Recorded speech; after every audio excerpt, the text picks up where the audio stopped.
Assalamualaikum warahmatullahi wabarakatuh.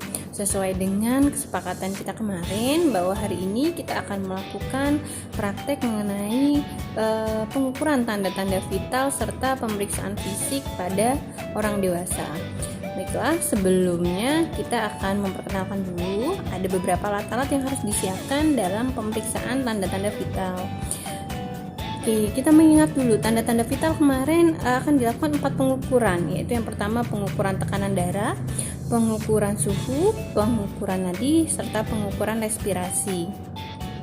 Pengukuran tekanan darah, alat yang diperlukan adalah sphygmomanometer, stetoskop, kemudian alat perlindungan diri yang berupa jas, masker, dan handscoon. Kemudian pengukuran suhu yang diperlukan adalah termometer.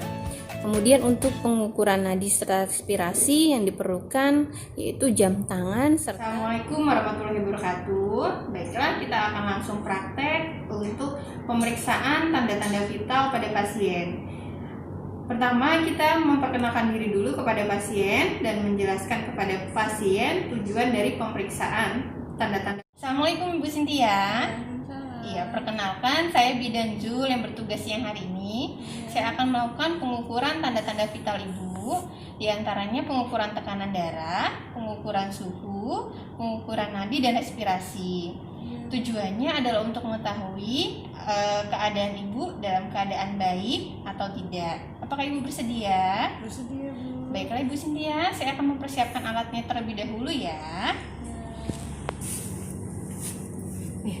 Sebelumnya kita sudah mencuci tangan 7 langkah, kemudian kita menggunakan alat perlindungan diri, menggunakan handscoon.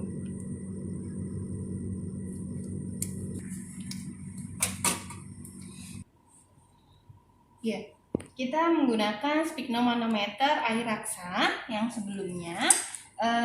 Sphygmomanometer ini centikannya harus kita geser ke arah sebelah kanan sehingga air raksanya naik.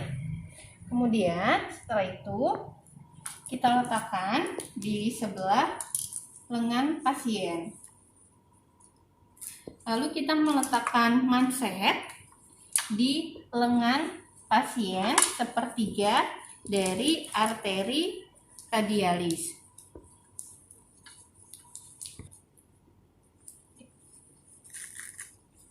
Kalian bisa mengukur dulu, yaitu sepertiga, yaitu 3 jari dari pergelangan tangan. Jadi di atas pergelangan tangan. Pasanglah manset tidak terlalu kencang dan tidak terlalu. Kemudian kita melakukan perabaan pada arteri sampai teraba. Kemudian setelah itu kita letakkan kepingan stetoskop. Ya, setelah itu kita meletakkan kepingan stetoskop di arteri yang tadi teraba. Lalu kita naikkan sampai pol. Kita pompa sampai 160. Setelah 160 air raksanya, maka kita turunkan secara perlahan.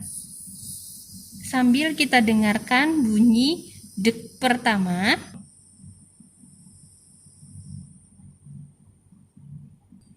Ya.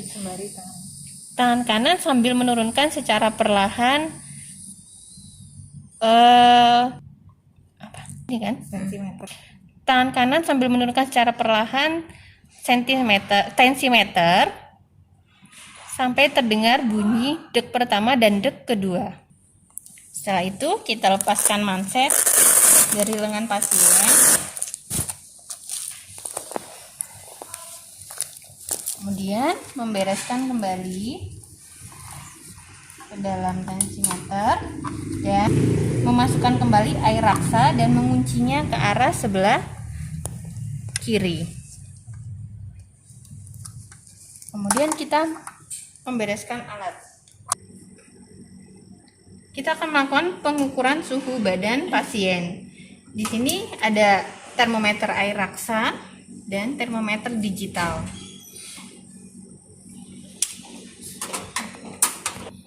Ya, sebelum memasang termometer di ketiak pasien, kita persilakan pasien untuk mengelap ketiaknya terlebih dahulu dengan menggunakan tisu. Ibu bisa mengelap ketiak ibu dengan menggunakan tisu ini ya, agar sampai kering. Kita nyalakan termometer digital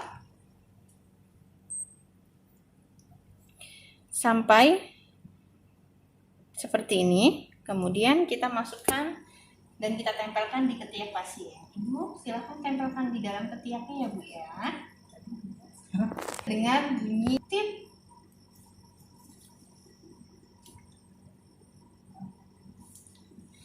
Ya, untuk penggunaan termometer air raksa sendiri, pada air raksa harus kita turunkan sampai angka 35,5. Caranya adalah dengan kita kibaskan. Setelah itu, kalau sudah kita kibaskan di angka 35,5 air raksanya, baru kita taruh di ketiak pasien. Ya, setelah berbunyi, kita lihat suhu ibu normal ya Bu ya, 36,5. Selanjutnya kita akan melakukan pengukuran nadi selama 1 menit penuh. Kita ukur. Pertama kita letakkan 3 jari kita di arteri pasien, pergelangan tangan. Kita raba arterinya sampai teraba. Kemudian kita lakukan pengukuran selama 1 menit penuh. Setelah pengukuran 1 menit penuh, didapatkan hasil pengukuran nadi pasien sebanyak 78 kali per menit. Ya, kita lakukan pengukuran pernafasan atau respirasi pada pasien. Kita buka atau kita singkap baju pasiennya. Kemudian kita letakkan stetoskop di dada pasien sambil kita melihat gerakan dada pasiennya pada saat inspirasi dan ekspirasi. Kita hitung selama 1 menit penuh. Setelah 1 menit penuh, didapatkan pengukuran respirasi pasien sebanyak 19 kali per menit.